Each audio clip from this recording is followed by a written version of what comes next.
Morning. I hope you like the new background. Not for any other reason other than the fact that the old background, the cupboard behind it, is just completely full of eBay items, which I'll explain about in a minute. So, going to talk to you about the week commencing Monday the 6th of May. So that was actually a bank holiday Monday. Quite like bank holidays these days, if I get a chance to catch up with bits and bobs.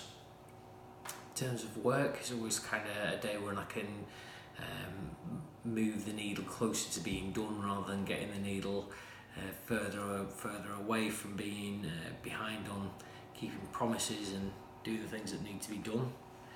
So Monday was quite a good day for us as a family.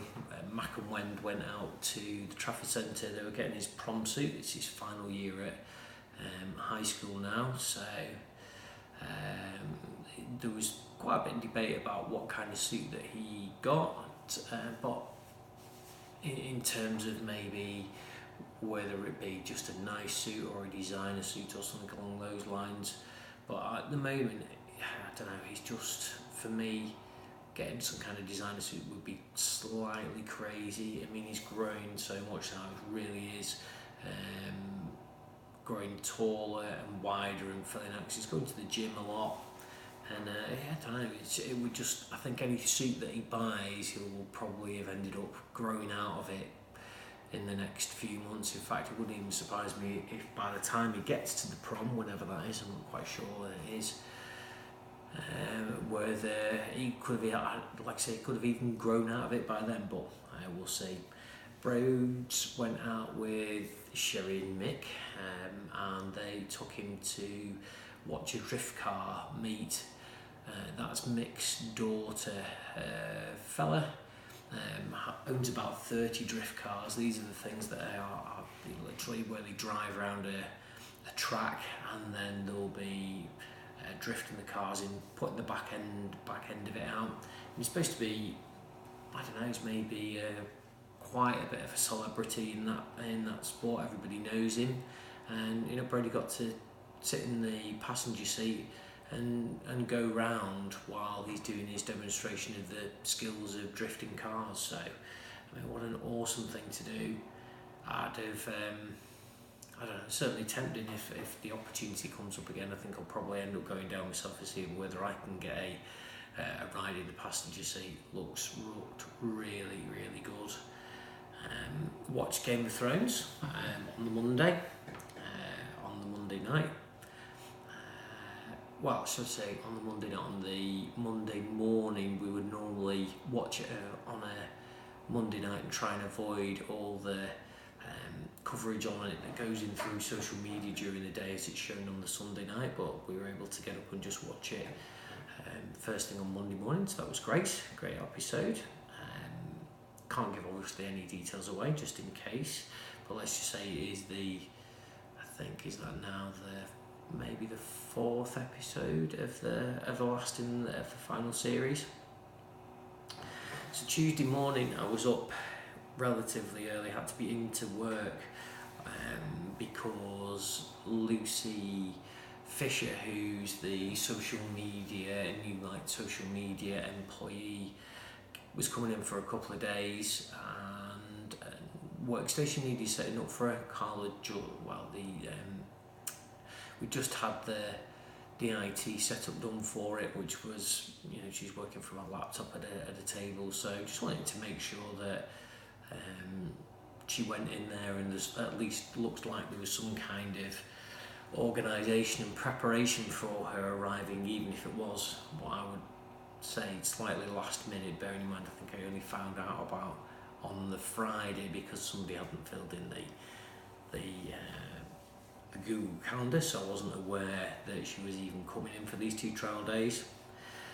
On the Tuesday, Rob came to ours, spent the majority of the day, in fact spent all of the day listing things from eBay, or I should say listing things from the garage and listing things from the loft all on eBay, just for us to try and move closer to getting to a position where we can move to the new house.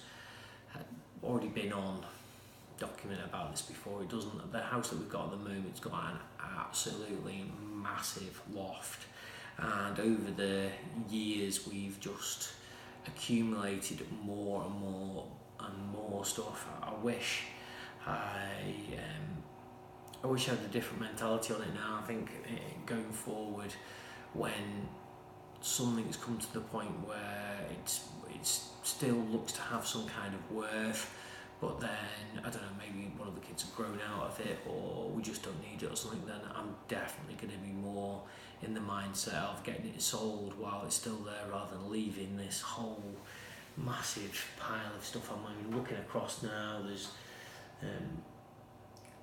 like printer cartridges, there's a blender, there's like monitor risers, there's just like a whole host of stuff. And Rob's listed it, it's put it down as collection only, starting bids and stuff at 99p, and we'll just have to see what we end up getting for it. And it's one of those things where you could look at any particular piece of something that you don't use anymore and go, well, surely that's worth X, Y and Z, but bottom line is ultimately it's only worth what people are going to willing to pay for it. Hopefully if it goes on eBay, more than one person's going to see it, and then it can bid up to a higher price and reach more what its true worth is. I mean, at the moment it's not being one of the things that we're selling at the moment that probably seems to have more interest than anything else is a Matmos lava lamp, and I think its original one is maybe, I wouldn't say an antique, but I would say it's kind of like a rare, it's definitely collectible. So that's just been sat up there for as long as I can remember. I couldn't even tell you whether it's me or Wendy you bought it, to be honest. But that at the moment, I had a message on my phone this morning that's already reached a bid of 30 quid. And I think obviously it's going to run till tomorrow, so hopefully we'll see how that goes. Also did another tip run of getting just rid of more stuff that Robert said, look, this really has literally no value, you've got no chance of selling that. So if you've got no chance of selling it, then I'm afraid the only place for it then is either a car boot sale, which I am going to have to do at some point, or it's going to be B, just literally taking it down to the recycling centre, which we did. Ironically, on Tuesday, it was kind of, by the time I'd got there, it was literally maybe like 5 to 4, and Lucy was leaving at 4 o'clock. So I just had one of those things. I'd pulled up into our car park and kind of looked and thought, 4 o'clock, Lucy is just about to leave. I'll go in and say hi to her on a trial day. And then I was thinking, oh no, the tip shuts on a Wednesday and Thursday, so I'm going to be driving around in the car with all this stuff in the back of the boot. So I was like, right, tip or Lucy, and I'm afraid on that one the tip run out. I just got there just in the nick of time to get all the stuff out of the back of the car. Tuesday late on, we're clearly getting to the point now where we're moving much further down the line in terms of the whole moving process. Sat down, had a look at everything in terms of the P&L, looking at where we were in terms of last year. Obviously, the changes that have happened within our biggest client, Moto, have literally kicked down in terms of to affect what our trading figures look like. We're certainly down on the previous 2 years on a like-for-like basis, and that's no surprise. Normally Moto would spend or proportionate a large amount of money for doing developments in this time of year. Due to the change in the CEO, there's been it's been much more scaled back, and obviously that's made a difference. also when I was looking at that, I was also looking down and seeing, well, are we actually up to date with the invoicing? And certainly from what I could see, we were nowhere near. So when I got in on the Wednesday, I pushed to make sure that people got on certainly the big number job, because if you imagine that you have supplier invoices that they always come in on time.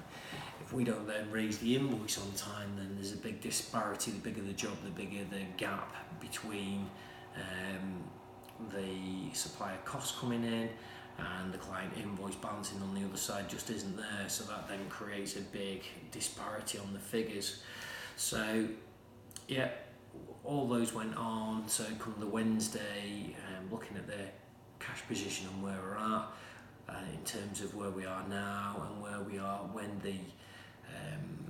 we need to make the withdrawal to pay for the stamp duty, which is on a property that's £1 million. I'm afraid it ends up being, when you look at all the fees that are in terms of selling this house, buying the other house, then you're probably looking somewhere towards the figures of between, it wouldn't surprise me if when you've wrapped it all in, that we're probably going to be looking somewhere in the region of about £50,000, which is a massive sum of money. So we just need to make sure that where we're at in terms of a cash position, in terms of which invoices are coming in when. At the moment, there seems to be an increasing difference between when we pay our bills, which is like on time, versus when the money comes in from our clients, which seems to be getting later and later. So we do have to guard that cash flow, or we will have to guard our cash flow position quite carefully to make sure that at the time when it comes, when we need to be able to take that money out of the business to pay for the stamp duty, that there's enough operating capital in the business to be able to just keep things running smoothly. So the other thing that I think that happened around the same time on the Wednesday, we had I don't know whether it be a reality check, and you're looking at kind of that you're taking money, a big chunk of money out of the business. You are moving to a new place where there's a lot of questions over what the running costs are going to be like. You're moving to a place where you've got a mortgage which you're then committed to.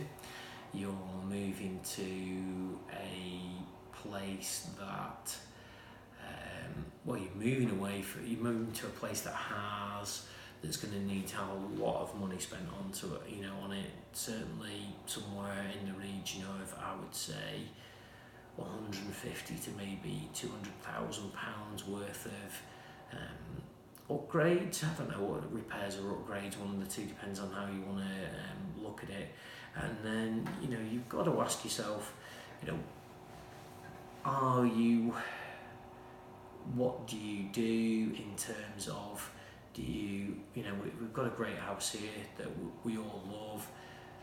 The position of the house is great. It's like proximity to the town, proximity to friends, the size of it, the running costs of it, and everything. And we definitely had not so much a wobble, but there was a strong case for just going, look, we're not down the line too far in this purchase of Wits End and the new property to be able to say, is this the right thing to do? Are we better to stay where we are, run things tight, keep renting at the business centre, or do we go all in on the Wits End project? So Thursday, Wend spent the majority of the day. I think I've been home on the Wednesday and the Thursday while Rob was here eBaying more stuff. But on the Thursday, Wend did a very detailed list of pros and cons, to the point where I think it was maybe 70 70 or 80 pros and cons for the Witsend move. The conclusion really came down to it being, it's an opportunity which is such a rare thing that's going to come up in terms of somewhere that's the right size for the business, that has the parking that we need, that has the right amount of room that we need, but also the ability to be able to expand. The house is right. We can buy the house in a way that makes the whole package, in terms of how we pull the deal off, that all the figures stack up. And I think the conclusion came, there was no thinking about it. The conclusion was that it's still the right thing to do, and that we need to just commit to it now. We've got to the point where we've looked all the way through, we've looked at the upsides, we've looked at the downsides, we've looked at the business, we've looked at how we want to structure the business going forward, because we're at a point in time where we're pivoting more from what I would classify as a traditional kind of like full service agency model to being more towards a digital type model, in terms of more of a digital advertising agency, I suppose you could say, and a social media marketing agency.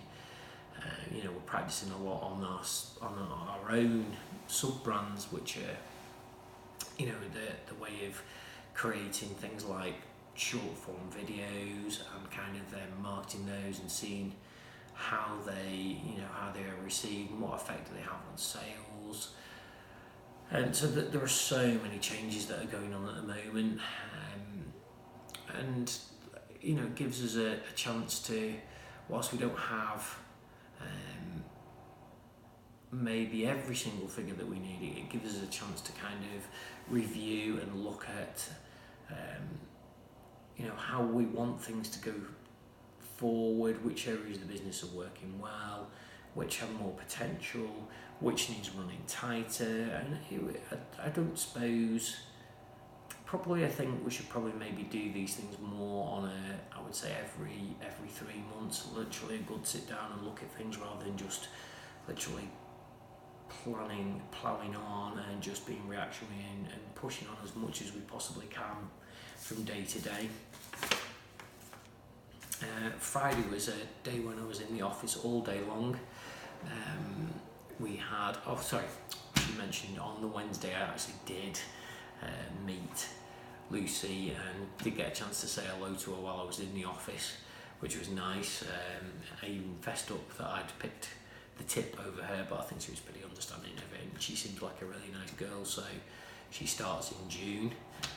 I'm already kind of like looking at where we are. We're starting off now, this week that we're in now is the 13th, so we're already coming to be like halfway through June.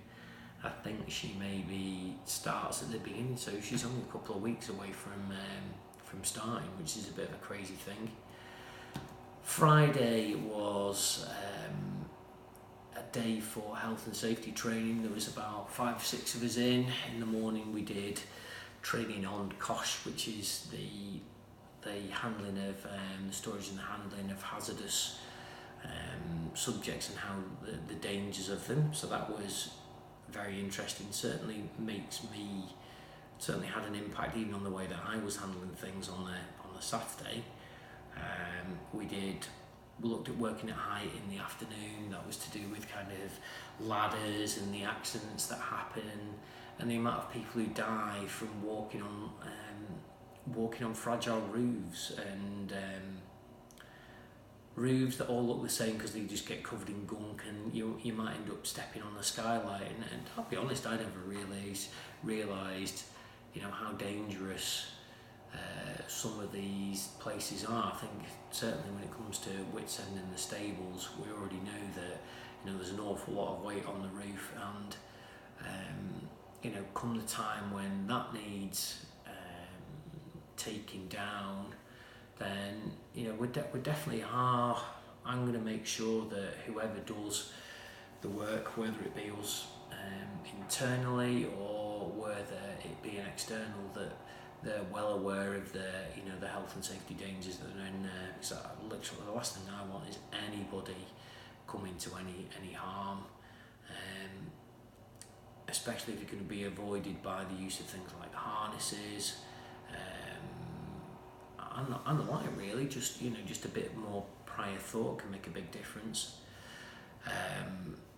So Friday, Elliot and Aidan kindly stayed back quite late on Friday evening to run some test prints for a meeting that I'm going to today in Wetherby. Printing some cut graphics for a hoarding for KFC. So appreciate that from them. That's it's just good that you've got people who will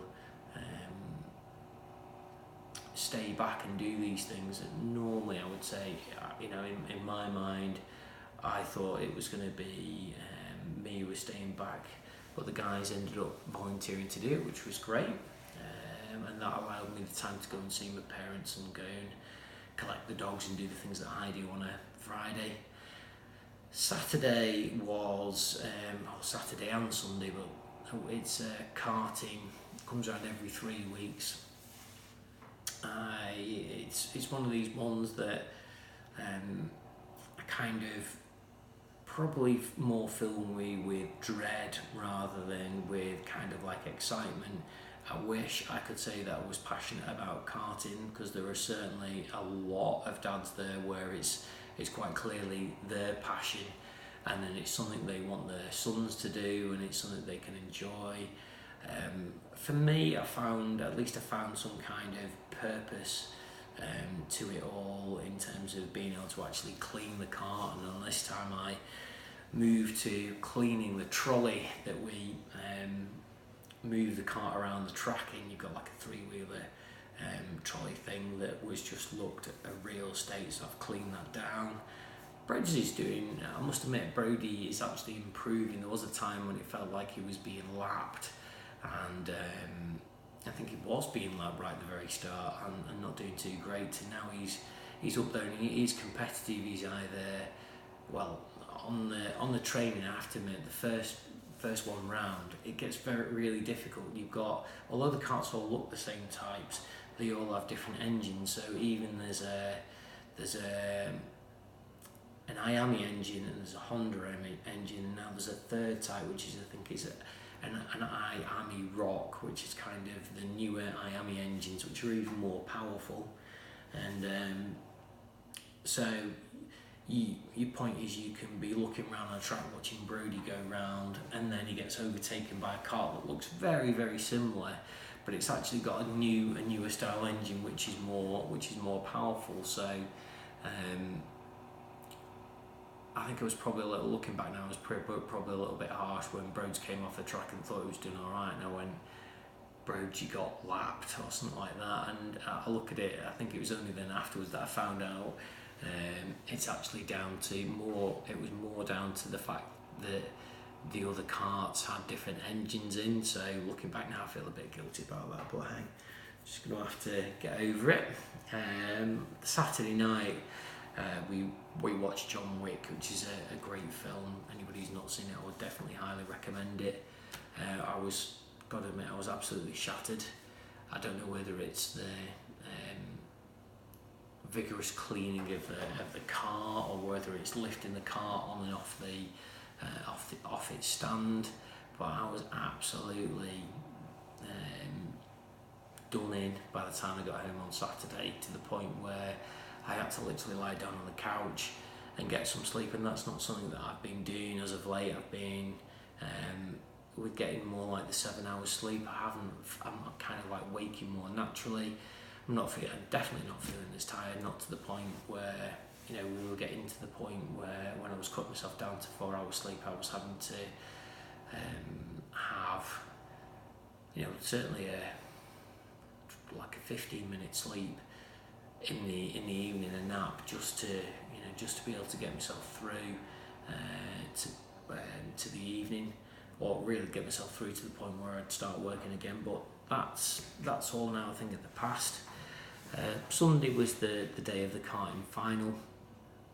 Weather was great, I have to say. It was really nice and warm. And we had a really different...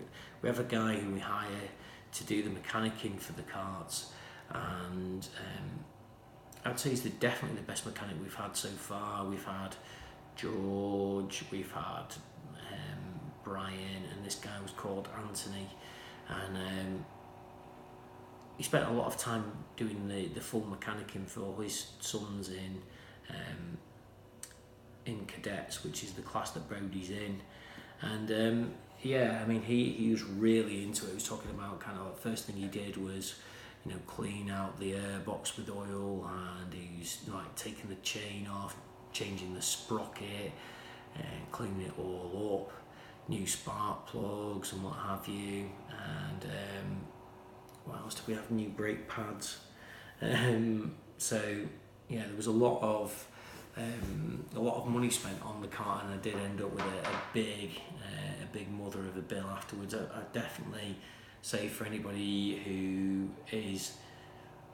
happens to be pondering about doing karting, I would definitely say you just got to make sure that you're prepared for all the costs that go with it, and there are a lot of costs. Now, I'm not saying that you can't do these things cheaper yourself if you're doing the mechanics, but you know, I've seen even on the grid there'll be people who get there who are doing, you know, who are fixing the karts themselves, and then they get to the grid and they'll you know, pull the start cord a little bit like a mower, and then it won't go, and it's like, well, you know, what do you do? Other than probably just keep pulling like a madman, which is what most people seem to do. Or, you know, your car breaks down in the middle of the thing with a broken plug, and it's, I don't know, I just find it really puzzling. It's definitely something that Brody gets a lot more out of than I do, but because he enjoys it, then I think, I don't know, I think it's something that I feel pleased for him. It's nice. Like, for example, on the Sunday he came second. I was actually really gutted because normally what they do is on a Sunday they will normally put down a very almost like to the minute timetable of when everybody's doing the heats, when the finals are on and what have you. And what that means is I can be looking at the clock and I can just come down at the right time, or just make sure I'm at the grid at the right time to help. And I was in the car. I managed to turn a laptop on, get a bit of filing done before the new week, and it said that the second heat for the Army karts was 2:42, and it won about, I don't know, it was probably about 20 to probably about just after 1:30. Brody comes up to the car window with his helmet on. He's going, "We're going to the grid now." And I'm like, "No, we're not." I've showed him the picture of the timetable that I took on my phone. I said, "Look, it's like 2:40. You're not there for another hour yet." He's like, "No, look, we're on." And sure enough, I went to the grid and they were there, and it's like, whoa, what's going on here? So I was then. He did his heat, and it was a really crazy race where somebody ended up clipping his car or something like that, flying up into the air. So even to the point where there's like a skid, or there's a tyre mark on Brody's engine. He's also got some scuff marks on two sets of scuff marks on the front of his bumper. So he's been in the war, or the car's been in the wars this time. But everything's still hanging on there. But then what happened was I sat down, and it was also the final day of the season, so I tuned into the football and listened to that, expecting Brody to come up and give me a shout when he was getting to the grid. And then turns out that he ends up going to the grid, thinking, it says that he thought I was going to be there. I wasn't aware of it, and then I ended up missing the final, which I was absolutely gutted about. because when he came up to the car, he came up and he said, I've just done my race. I was like, what? He said, yeah, I've just done the final. I was like, well, where did you finish? And he finished second, which was great. And I was like, well, why didn't you come and see me? He said, I thought you were in the toilet. I was like, no, I've just been in the car waiting for you to come and give me a shout. So he did feel a bit bad, but anyway, bottom line is, he was really pleased, he enjoyed the day.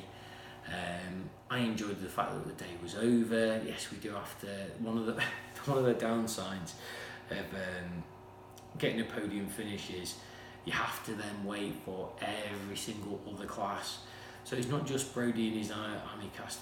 There's maybe, I don't know, there must be maybe 10 classes, I'm going to say, maybe possibly even more, different age groups, different karts, different engine styles, and you've got to wait till every single one of those is won for the prize giving ceremony to go out. And then really got to do the right thing and pretty much give everybody a clap. So came back, and I don't know how you could say, just kind of felt pretty much drained, relieved that the day was over. Sat down, watched the last one of Josh's travel series, which I have to say was good. I'm going to miss. Crazy, you wouldn't really think that you could get to a point where you were, I don't know, I suppose it's down to being creatures of habits more than anything else, but really enjoyed the, sitting down, logging onto YouTube and watching his hour-long travel vlog of when he went around Australia.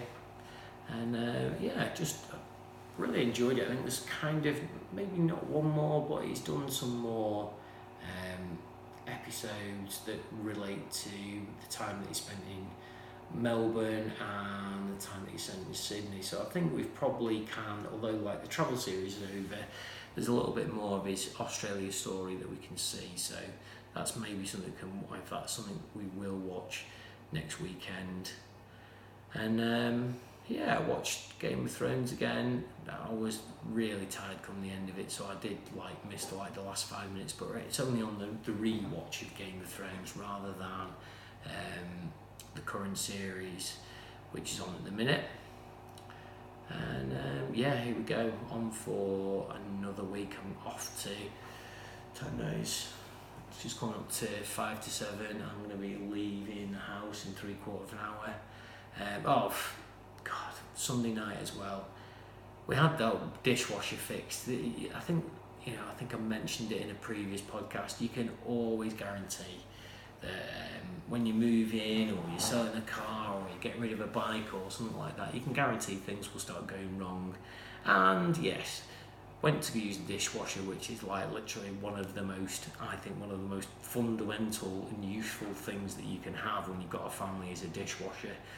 And I think I would always want I would definitely always want one if there was 4 people in a house.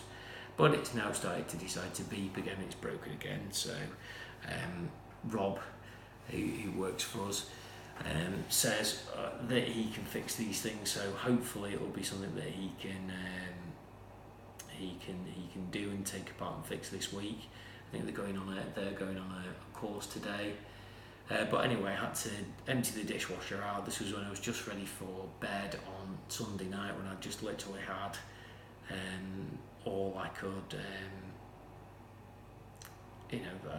that was just the end of the day. But the dishwasher beeped and wouldn't run, so then I had to wash all the dishes from the day. So it was like, oh God, honestly, it's just what I don't need. And also the other thing of note is that it was pretty much it's the last day of the football season for the Premiership, and Liverpool finished second with a whopping 97 points, which is absolutely an incredible return. It only lost once in the whole season, and then Manchester City beat them by 2 points in the end, which was crazy. And so last season, this season, so basically Man City last season, Man City this season and Liverpool are the 3 highest points total ever, and to the point where the gap between second and third is maybe 25 points, which is absolutely massive because it's 3 points for a win. So it just goes to show you, how far ahead Man City are, and now and Liverpool are as well. Liverpool still got the Champions League to look forward to. They actually qualified for that, and they play Tottenham in the Champions League final in Madrid in about 3 weeks' time. But I'd be lying if I said I wasn't disappointed. Kind of felt like this year could be the one that Liverpool finally did. It's been, I don't know, whatever, I don't know, maybe 18 years or something like that, 18, 19 years since Liverpool last won the league, and I don't know, it's just, I feel sorry for them. But the one thing I would do is say that I think for Liverpool as a football club, I kind of see them in a more of a, I see them going on. So we've come close before under Brendan Rodgers, and even with Benitez we finished second, but it's always been that the following year after that we've kind of somehow really dropped off the pace. Maybe they've lost a big player or they've not clicked, but I actually don't see that happening next year. I actually think, if anything, I think they're going to come back and be stronger and more determined. But I mean, it does seem crazy, because I think there was a point earlier on in the season where Jurgen Klopp had said the person who wins the league might need 105 points, and you're thinking, what, really, 105 points?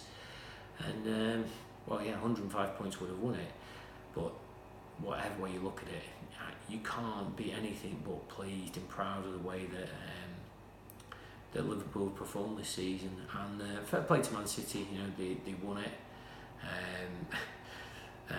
and they were in there, and Liverpool pushed them all the way. They had to have something like, Man City had to have 14 games consecutive of wins, and that is something going for any team. So yes, we salute you, and come on Liverpool, let's get that European Cup, and hopefully it'll be a season that doesn't end up in disappointment. Anyway, till next week, thanks for listening.